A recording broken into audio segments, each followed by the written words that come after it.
भारत मातेला विनम्र अभिवादन करतो.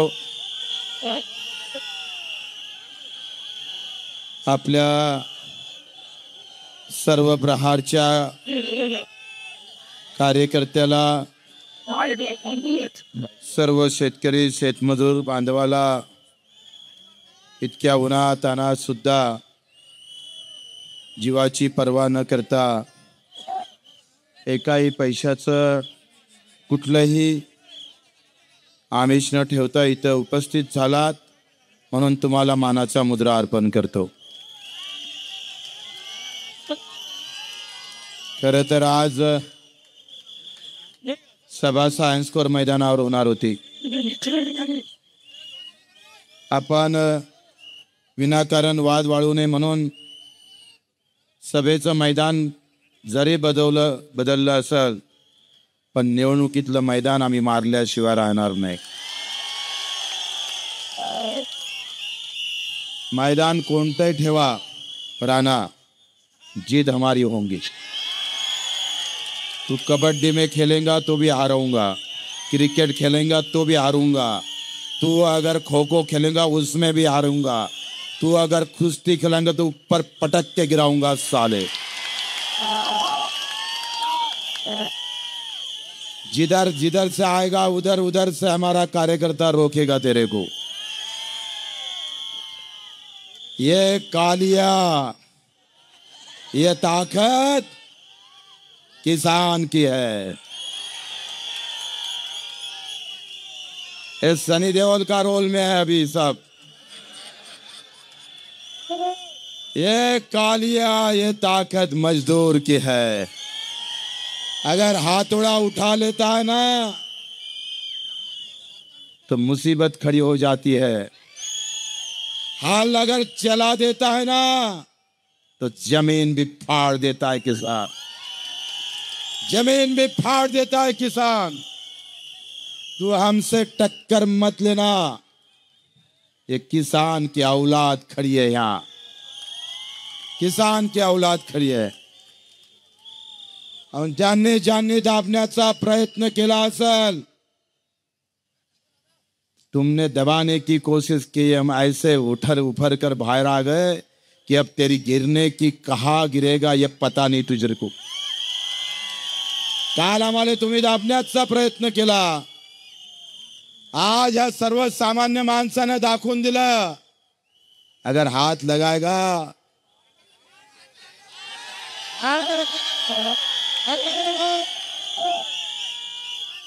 बाकी आपने बोल दिया है.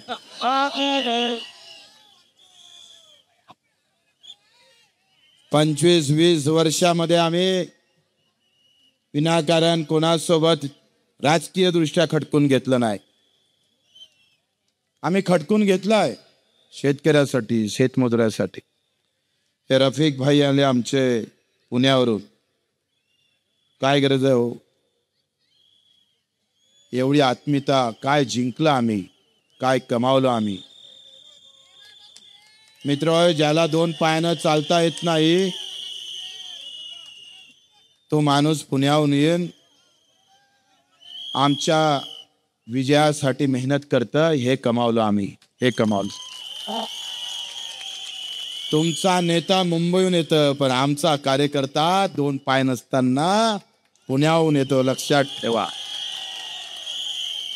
उधर नेताओं की गर्दी है और यहाँ कार्यकर्ताओं की गर्दी है.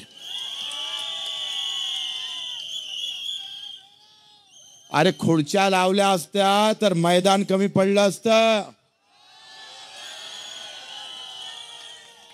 तुम्हाला माणसं बसायला भेटत नाही तर खुर्चीचं अंतर 10 फूट ठेवतात साले हो.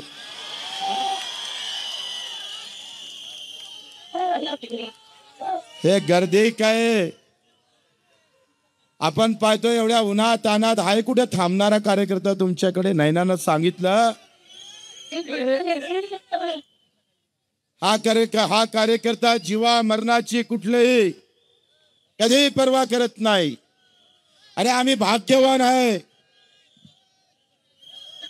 का 300 वर्ष अगोदर जो इतिहास छत्रपती शिवरायानं रचला बाजी प्रभू जेथपर्यंत विशालगडावर जात नाही तोपर्यंत दोनही हात तुटल्यावर छातीवर घेऊन वार घेऊन लढला. हा आमचा कार्यकर्ता आहे. हा जातीपाती धर्माचे बंधन तोडून माझ्या कष्टकरी कामकरी शेतकरी शेतमजुरासाठी जो जो वंचित आहे, जो जो कष्ट करता, तो मुसलमान असू दे, हिंदू असू दे, तेली असू दे, माडी असू दे, पाटील असू दे, धनगर असू दे, भोई असू दे, हे जाती कधी डोक्यात न ठेवता लढल्याशिवाय राहणार नाही. हा आत्मविश्वास आम्हाला आहे. ज्या पूज्य बाबासाहेब आंबेडकरांनी एक एक शब्द माझ्या सामान्य माणसाचे दुःख त्या संविधान मध्ये लिहून आजही तुमचं अस्तित्व कायम ठेवलं, त्या बाबासाहेबांचा त्याग आमच्या कार्यकर्त्याच्या डोक्यात आहे. छत्रपती शिवराय गेल्यानंतर जनकल्याणी राज्य जर कोणी चालवलं असेल तर ते राजमाता राष्ट्रमाता अहिल्यादेवी होळकरांची आम्ही खऱ्या अर्थानं कार्यकर्त्यावर लक्षात घ्या.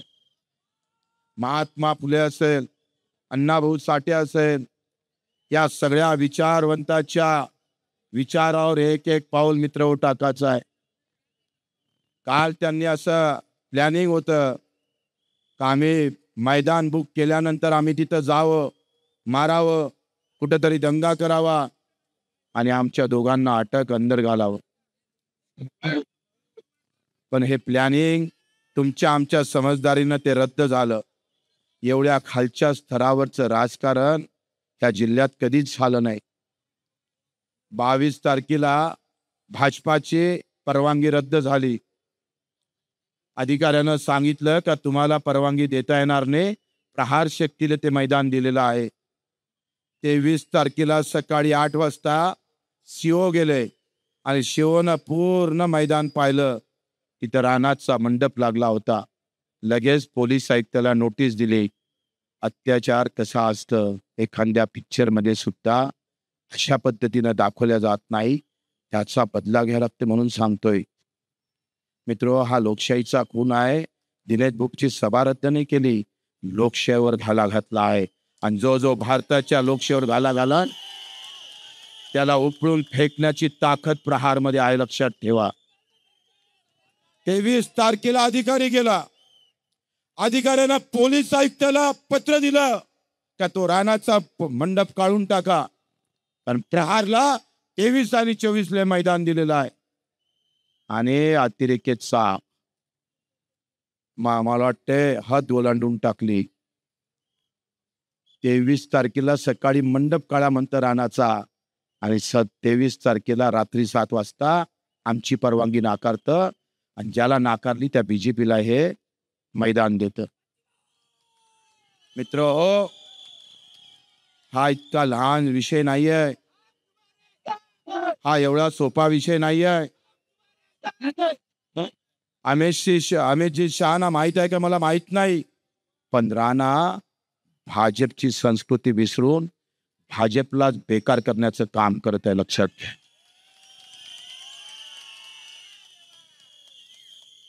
या राणामुळे आम्ही पाहतो अवघ्या महाराष्ट्रामध्ये कालचं जे प्रकरण झालं ना, याचे परिणाम पुऱ्या महाराष्ट्रात उमटल्याशिवाय राहणार नाही, लक्षात ठेवा. अरे चंद्रशेखरजी बावनकुळे आम्ही सांगतोय अर्ज भराच्या अगोदर आणि हायकोर्टाचा निकाल लागायच्या अगोदर बावनकुळेजी असं म्हणतं का निकाल लागला आणि तो नवनीतजी राणाच्या बाजूने लागला. अरे 10वीतला पेपर फुटला आम्ही ऐकलं होतं आतापर्यंत, पण न्यायालयातला पेपर फुटताना पहिल्यांदा पाहिला निर्णय फुटताना. ही अराजकता नाही, हे कायद्याचं राज्य आहे. इथं कायदा जर पायदुळी तुडला जात असेल तर ते एखाद्या माणसाच्या खुनापेक्षाही मोठा अपराध आहे. इथं कायदाच तुटला असेल, कायदा जर चीर करून त्या कायद्याचा जर श्वास रोखला जात असेल, त्याच्या नळलीवर जर हात ठेवला जात असेल तर ते हात तोडण्याचं सामर्थ्य प्रहारमध्ये आहे. आम्ही तोडू. आणि 23 तारखेला यांनी आम्हाला 8 वाजता बंदी घातली. सांगितलं का अमित शहाच्या सुरक्षेच्या माध्यमातून आम्हाला हे ग्राउंड तुम्हाला देता येणार नाही. अरे उद्या तुम्ही घरात घुसलात सभा आहे म्हणून आमच्या. अरे आग आज इथं लागली, उद्या तुमच्या गावात लागू शकतं, लक्षात घ्या. ही लढाई आता दिनेश बुब आणि बच्चू कडूपुरती मर्यादित नाही आहे. एक कायदा तोडणारे लोक आणि एक कायदा पाळणारे लोक. आम्ही कायदा प्रेमी आहे म्हणून एवढ्या ताकदीने इथं आलो आहे, लक्षात घ्या. तुम्ही आम्ही या सगळा विचार करून मित्रो या या जिल्ह्यामध्ये जर आम्ही पाहिलं तो क्रिकेटरचा तो काय म्हणतो त्याला, सट्टेबाज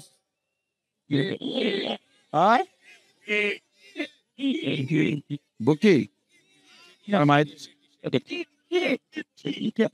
शेट्टी म्हणून कोणतरी आहे, सुधाकर शेट्टी अलग आणि दिनेश शेटिया. माहित आहे किती व्यापाऱ्याच्या मुलांना आत्महत्या केल्या असं? एका व्यापाऱ्याच्या मुलांच्या हातून 25-30 लाख सट्ट्यात गेले. हा अमरावती जिल्ह्यातल्या अतिशय श्रीमंत लोकांसाठी असणारी मोठी अडचण होत आहे, लक्षात घ्या. हा सट्टा अमरावतीतून चालतं.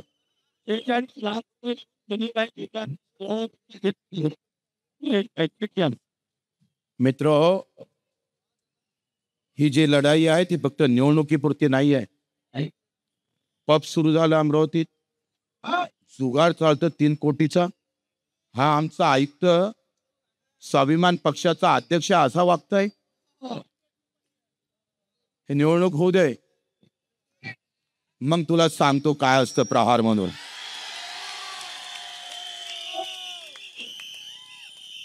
अरे सामान्य माणसाच्या कष्टाच्या खिशात जर हात टाकत असेल पैशामध्ये, आमच्या कष्टाच्या पैशामध्ये पैशाचा पैसा आम्ही तुम्ही जर हिनावून घेत असाल तर हे अधिकारी जर आम्ही पाहतो एखाद्या पार्टीसारखे वागत असाल तर त्याची आम्ही खैर ठेवणार नाही. 350 गुन्हे दाखल आहे बच्चू कडूवर. ते काही आमच्यासाठी नाही, लोकहितासाठी आहे. आणि मग ह्या लोकहितासाठी आम्ही कधी माघार घेतली नाहीये. मित्र, आज आपण पाहतो अमित शहा सारखा एखाद्या चांगल्या गृहमंत्र्याच्या सभेला गालबोट लावण्याचं काम आम्ही नाही केलं, आपल्या रवी राणानं केलं. आम्ही त्यांचं मैदान नाही घेतलं, त्यांनी आमचं मैदान घेतलं. आणि तो आम्हाला नौटंकी म्हणतं. अरे आम्ही जर नौटंकी सुरू करून ना तर अमरावतीत पाय ठेवू देणार नाही साल्याला.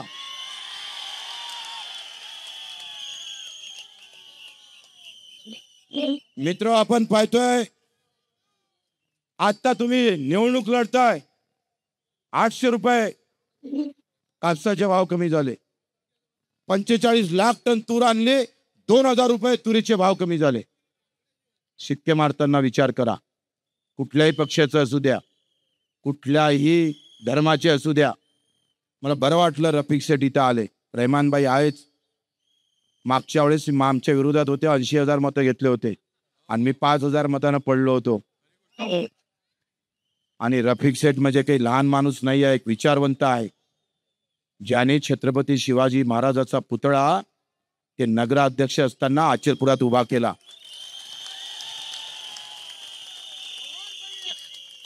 जातीपातीच्या पलीकडे जाऊन सुद्धा कोणताही महापुरुष एका जातीचा एका धर्माचा नसतं, हे रफिक शेठने त्यावेळेस सगळ्यांना संदेश दिला आहे. आणि तो संदेश घेऊन आम्ही पाहतोय का आम्ही तुम्ही सगळ्यांनी एकत्र होणं गरजेचं आहे. आज नैनाचं भाषण चांगलं झालं, राजकुमारनी जर चौके छक्के मारून टाकलं आणि एवढं सगळं होत असताना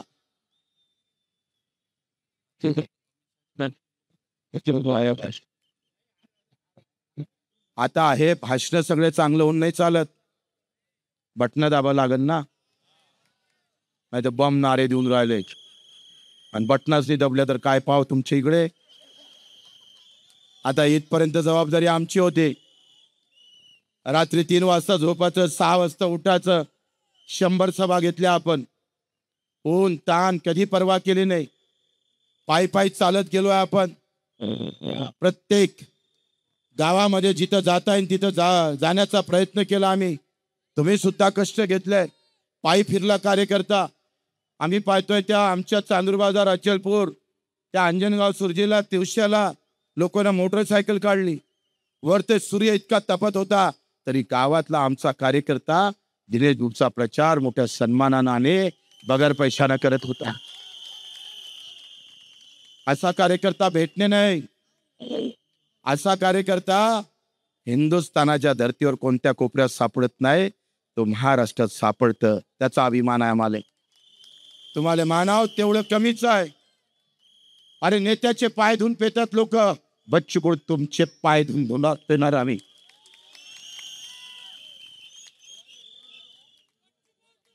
मी भाग्यवान समजतो स्वतःला. का एवढ्या ताकदीचा कार्यकर्ता या देशातल्या कोणत्याही नेत्याला भेटला नाही. आणि म्हणून हम आपके लिए मर भी सकते हैं, आपके लिए मर भी सकते हैं और आपके भलाई के लिए और ज्यादा जी भी सकते हैं. मित्र, या निवडणुकीनं पुन्हा कार्यकर्ता जागृत केला आहे, जिवंत ठेवला आहे. हिंदुस्थानाच्या निवडणुकीमध्ये एका इकडे नेत्याच्या भाषणाची गर्दी आहे, दुसऱ्या इकडे माझ्या कार्यकर्त्याची गर्दी आहे. आणि हे खऱ्या अर्थानं वेगळं लक्षण आहे. या आपण सर्वांनी इकून जाताना बरेच लोक आले नाही. काही पोलिसांनी मधात अडवलं कार्यकर्त्याला, येऊ दिलं नाही मुद्दामून. इकडे रंगबाजी सातत्यानं चालू आहे. आणि मग ही सगळी रंगबाजी धुवून काढायची असेल तर 26 तारीख महत्वाची आहे. मित्र, आम्ही पाहतोय आता आम्हाला चिठ्ठी आली, अमित शहा यांच्या बॅनरवर अजितदादाचा फोटो गायब आहे.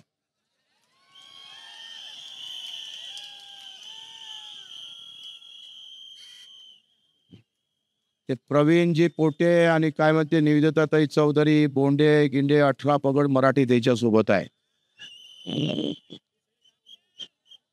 आणि ते दणकावून सांगत आहे हम जीत के लाएंगे. म्हटलं तुम्ही एवढी गुलामीत का स्वीकारता मला माहित नाही. पोटेंना पालकमंत्री म्हटलं तरी पोटे जोरजोऱ्यानं बोंबलून बोंबलतं, जोरजोऱ्यानं ओरडून राणाला निवडून आणा, राणाला निवडून आणा. तुम्ही जर इकडल्या स्टेजवर असते ना पोटे साहेब, मला खांद्यावर नाही तुम्हाला खांद्यावर घेतलं असतं.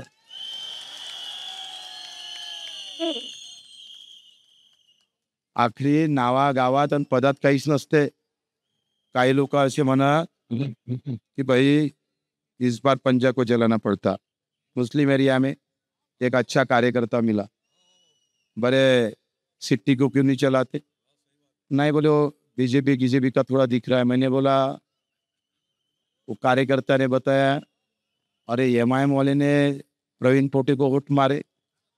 आधे नगर से उतने मुसलमान के, उन्होंने भी बीजेपी के प्रवीण पोटे को वोट मारे. नहीं रफीक से मारे नहीं मारे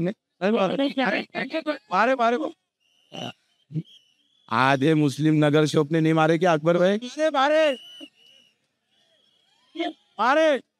तो इतना क्यों डरते हो राणा को? मैं अकेला काफी है ना, डरो मत. आमची लढाई काही राणाच्या विरोधातली नाही आहे. राणा तर एका कोपऱ्यातला असा कुठेतरी बसलेला एक असा लहानसा पिल्लू आहे तो.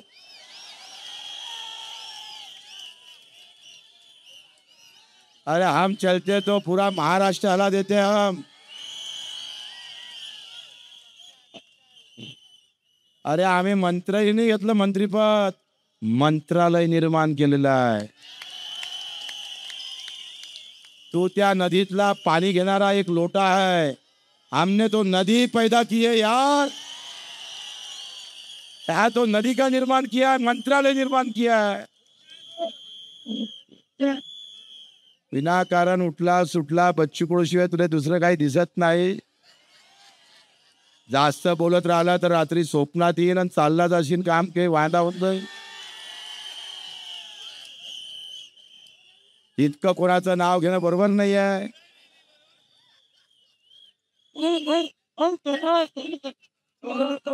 चौसाळ्यातल्या शेतकऱ्यांना सगळ्या आमचे बाळासाहेब आहे काळवे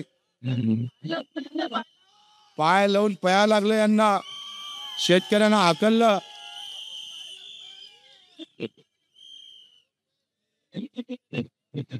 आणि आता शेवटचे 2 दिवस आपल्याकडे आहे. कत्तल की रात है, गेम पलटाने वाली रात है. आणि आपल्या सर्वांना अतिशय जसं दिनेश भाऊनं सांगितलं का कुछ अफवाया आएंगी, पैसा वाटणार आहे. आम्ही उभं होतो त्या वसुताई आमच्याकडे विरोधात उभ्या होत्या तेव्हा आमच्या कार्यकर्त्यांना एक म्हण काढली होती, आजीचा बटवा खाली करा आणि बच्चू कडूले निवडून आणा. मला तर एवढा आनंद आहे का एवढा पैसा रानाचा बाहेर येऊन राहिला, तो सामान्य लोकात चालला. म्हटलं जमलं बे बाबा, जीत गए आपण. जेवढा बेमानीनं कमावला होता उतना निकाल लो. पैसे गायब आणि खासदारकी गायब, दोन आहे.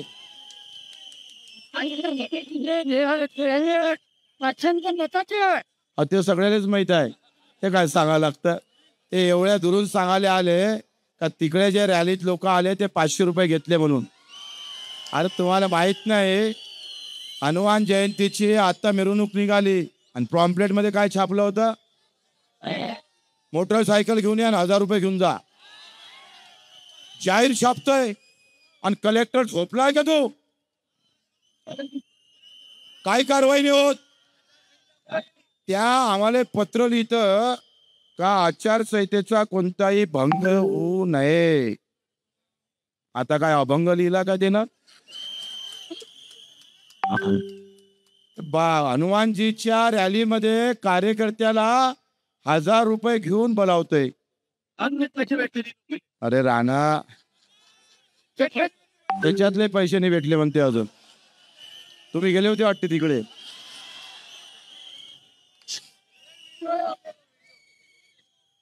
त्यामध्ये असं म्हटलं आहे, तुम्ही वाचा ते नीट.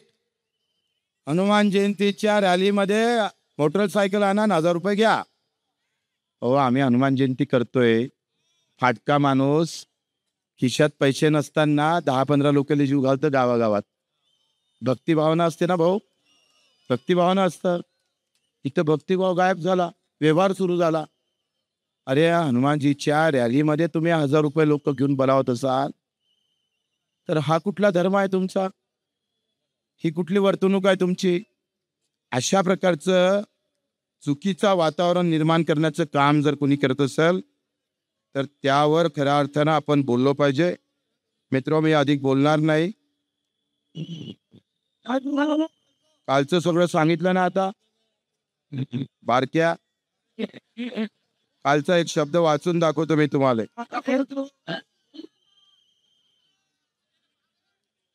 काल मी कुठे गेलं पत्र, आता वाचून दाखवतो, तुम्हाला माहित पाहिजे. हे 23 तारखेचं पत्र आहे. 22 तारखेचं काय म्हटलं आहे, जिल्हा परिषदनं निवडणूक विभागाकडून प्राप्त मार्गदर्शक सूचनेनुसार सदर्व दिनांकास जीप सायन्स कोर अमरावती येथील मैदान आरक्षित असल्याने आयोजक विनोद गुहे, निवडणूक प्रतिनिधी भाजपा यांना मैदान उपलब्ध करून देता येणार नाही. एवढं स्पष्ट 22 तारखेला सांगितलं आणि 23 तारखेला आपलंच मैदान नाकारलं. आता आपण जर तिथं आंदोलन चालू ठेवलं असतं तर त्यांनी प्लॅनिंग केलं होतं का मंडपच जाळून टाकायचं. एवढ्या खालच्या स्तरावर जाण्याची तयारी होती आणि म्हणून काल आपण थोडं माघार घ्यावं लागलं. म्हटलं आपली पहिले रॅली चांगली करून घेऊ, निवडणूक चांगली करू आणि मग हिशोब घेता येते ना. तुम्ही आहे तर काही कमी नाही आहे. आणि या सगळ्या कायद्याचा बाजार मांडल्यामुळं आम्ही 100 कार्यकर्ते सहित याचा निषेध म्हणून रक्तदान करून आम्ही निषेध करणार आहोत इरविनमध्ये आणि पुऱ्या महाराष्ट्राला आम्ही संदेश देणार आहोत। असं जर कायदा तोडण्याचं काम कोणी करत असेल तर ते कोणी सहन करणार नाही। आम्ही रक्त सांडवणारे नाही तर रक्तदान करणारे आहे आणि त्यासाठी फक्त निवडक 100 कार्यकर्ते आम्ही इरविनला जाऊ आणि रक्तदान करून त्याचा निषेध करू। आपल्या सर्वांचा आभार, धन्यवाद। जय हिंद, जय महाराष्ट्र। लोकशाही मराठी ऐका, पहा, जागरूक रहा।